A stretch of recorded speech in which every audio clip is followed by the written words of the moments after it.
اچھا چوئی صاحب یہ جو طارق صاحب بیٹھے ہیں نا یہ بھی صدر رہے ہیں چیمبر کے، ان سے یہ پوچھتی ہے کہ انڈسٹری کیسے فیل ہو سکتی ہے، انڈسٹری کیسے ناکام ہو سکتی ہے کہ سارے لوگ صابن بھی استعمال کر رہے ہیں اور چیزیں بھی استعمال کر رہے ہیں، کھانے پینے کی، گھر بھی، سٹیل بھی استعمال ہو رہا ہے، پھر منافع میں کمی کیوں ہو رہی ہے؟ ایک تو فرید صاحب نے بتا دیا کہ جناب گیس کی پرابلم تو پانی کی وجہ سے بھی ہے نا۔ میں نے بھی ایک بات پوچھنی ہے، جی آپ پوچھ لیں، چلے آپ سیاستدان بننے کے لیے تو بہت زیادہ ڈگری کی ضرورت ہوتی ہے۔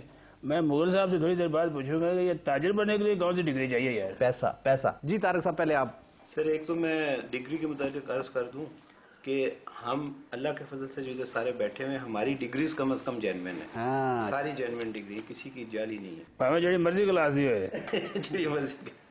دوسرا جو آپ نے ابھی کہا انڈسٹری کی کیوں نہیں پنپ رہی، کیوں نہیں پروگریس کر لی، میں صرف 2 مثالیں آپ کی خدمت میں عرض کروں گا۔ آپ سب سے پہلے یہ دیکھ لیں کہ بجلی جو ہے اس کے ریٹس جو ہیں ساری دنیا میں انڈسٹری کو اسپیشل ریٹس ملتے ہیں، ادھر انڈسٹری کے ریٹ سب سے زیادہ ہیں ہمارے ملک میں، ڈومیسٹک کے سب سے کم دیے جاتے ہیں۔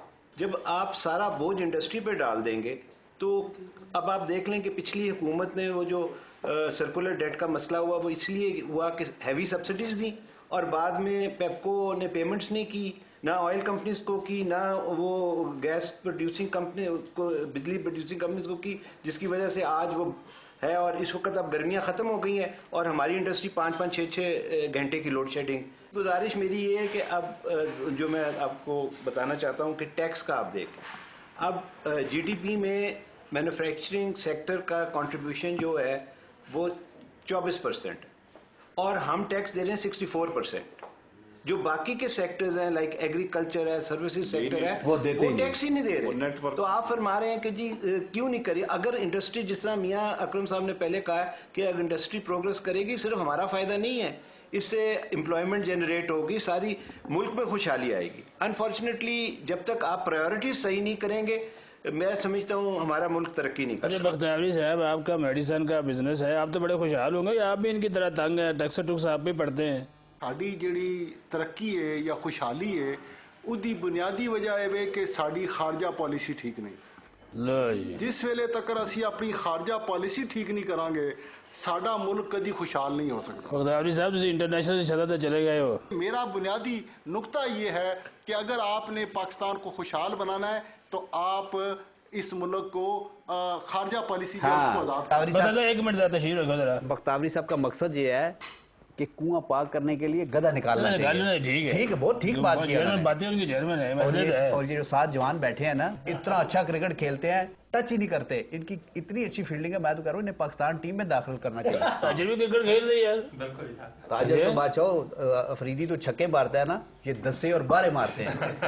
اچھا یہ جو انڈسٹری کی تباہی کی باتیں کر رہے ہیں آپ کے سارے کولیگ ہے، اس کا کوئی اثر آپ پہ ہی پڑا ہے کہ نہیں پڑا ہے؟ ہر آنے والی حکومت سے 2 ہی رہا ہے کہ جس ملک میں اور جس شہر میں پورے ملک کا قانون بنتا ہے اس شہر میں اس کے لیے قانون نہیں۔ مغل صاحب نے شرط کی تھی جیڑی گورنمنٹ آندی ہے نا، پہلا نقطہ ہے مغل صاحب دا احتجاجی تحریک دا قانون قراردادی داری ہوندی، جیڑی گورنمنٹ آ جائے یہ شروع ہی نہیں کیتا سی۔ لیکن پتہ ہے یہ صرف تقریر کرتے ہیں، کام نہیں کرتے اس پہ۔ مغل صاحب یہ بتائیے اس کا حل کیوں نکلا جی؟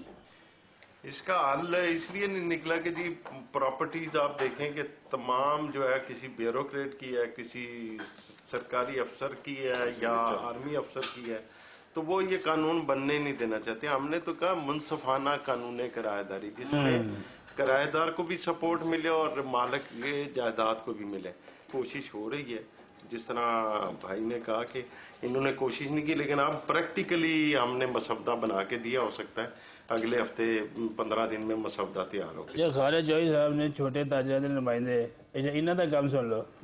اسلام آباد میں کوئی ہڑتال کرانی ہو، کوئی احتجاج کر رہا ہو، اس میں سب سے اول یہ پیش سیکٹری انفارمیشن میں اس بندے نے بنایا ہے۔ وہ جناب پولیس نے کوئی نہ کنڈی توڑ دی، کوئی چوری ڈکیتی ہوگی تو اس کے بعد اگل دن سارا کاروبار ٹھپ۔ اس کی وجہ جناب وہ کاروبار ٹھپ کر کے تھی اپنے آپ بھی بھوکا مار دو، غریبوں بھی بھوکا مار دے ہو۔ اسلام آباد میں ابھی جہاں ذکر ہوا کہ قانون سازی کا شہر ہے، یہاں پر چیچو کی مالیاں کے لیے تو قانون بنایا جاتا ہے۔